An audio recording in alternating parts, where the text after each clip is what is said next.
And that gave me the chills, and it turned my life around. That little bit turned my life around. And there's a whole book filled with insights like that that helped me to understand more about who I am and to appreciate myself.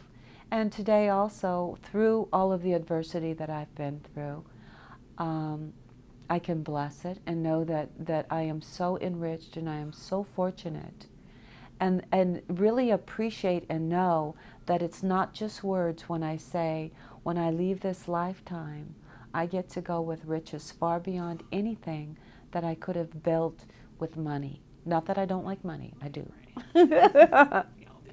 But that's for playing and enjoying. It's just another form of energy.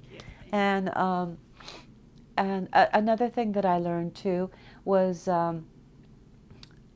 not to judge myself so harshly.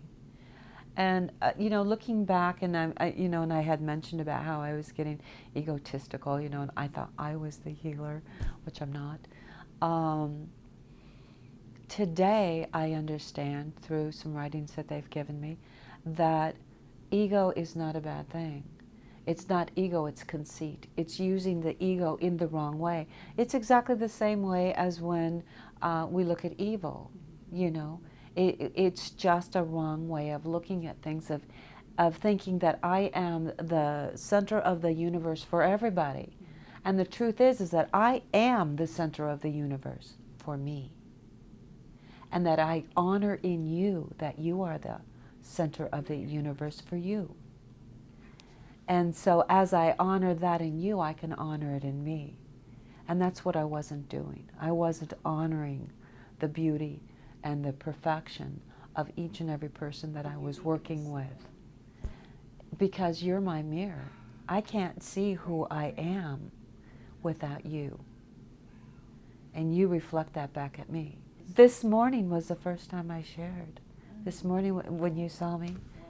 And I could feel the air kind of electrified, which is why it was like they were telling me it was my turn to stand up and just get over it and just show who you are. And but sometimes what will happen is I'm just living my life, and sometimes I need a break. And every once in a while, an overwhelming feeling will come over me. And it's a feeling of love. And it's a feeling of needing to hook up. And I know their signature now. And also I'm not sure how other people channel, how they hear things, but for me, I have 3 or 4 very distinct, 3 and sometimes, very seldom, the 4th one, very distinct voices that I know as well as if I pick up the phone and I know somebody. It's that same kind of thing. It was like I didn't have a choice. I had to switch everything over to the healing, the physical healing. And so I got into fermenting foods and working with diets and working with essential oils. And I'm a researcher, and so I worked on learning about the frequencies of the essential oils and what they do to the frequency of the body, as well as all this other stuff. And that's all free. That's all online. All of my research is there. And another thing that started happening is, and this is not completed yet, but I started developing something called sonic key, and that's working with energy. I found that I can hear the energy of people. Each person has their own unique signature song, and when something is going on with them, one or more of the chakras will be out of alignment, and it will sound like a key out of tune. And so I started working with all of that. And I don't know if you've talked to some people, but I just help people. I just give it away. So there's quite a few people that I've done these treatments on. Yeah, and it's a real interesting process. But what triggered it was I was reading some work by Candace Pert, and she was up for a Nobel Prize for work on ligands, the information molecules. And it was a statement that she made. She was talking to she was at a party, and I think she was talking to a yogi. And he was explaining to her about the chakra system. Well, she's a curious person, and what she did is she went and looked at her anatomy charts and found that at each chakra is a conjunction of where the nerves come together, which it would make sense that something more energy would be at these conjunctions. And so I was really meditating on that, and I realized that I've always been able to hear things that other people can't. And I started realizing that what I could do is I could hear people's chakras. And so I've recreated those sounds in a lower frequency that's audible to the human ear. And in time, I'm going to take that and train people to use those sounds, and then hopefully be able to switch over to hear the higher sounds, and then to be able to do this work. Wow. Yeah, but I can, just by doing, reading this, I can pretty much see what's going on in someone's life. And then it always comes out in such a funny way. I was at a party not long ago, and this lady who sits down next to me, and the who you're supposed to talk to always sits down next to you.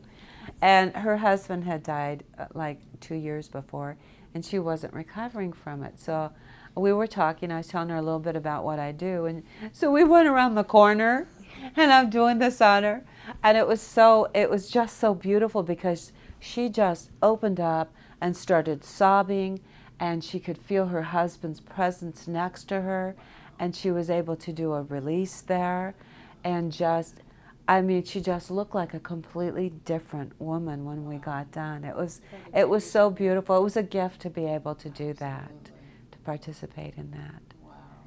Yeah.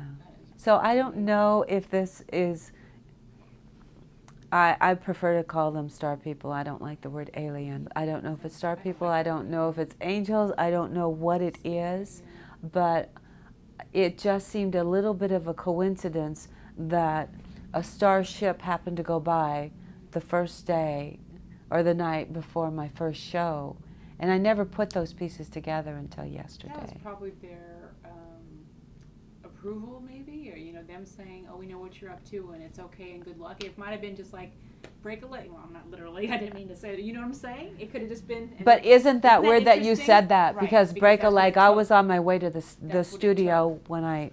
Right. Mm-hmm. Interesting. And that's what it took That's what reined you back to. And also gave me a tremendous amount of information. I mean, during from your the healing process, what you talking about? Yeah, because it was during the healing process that I did all of this tremendous amount of research and decided to share it.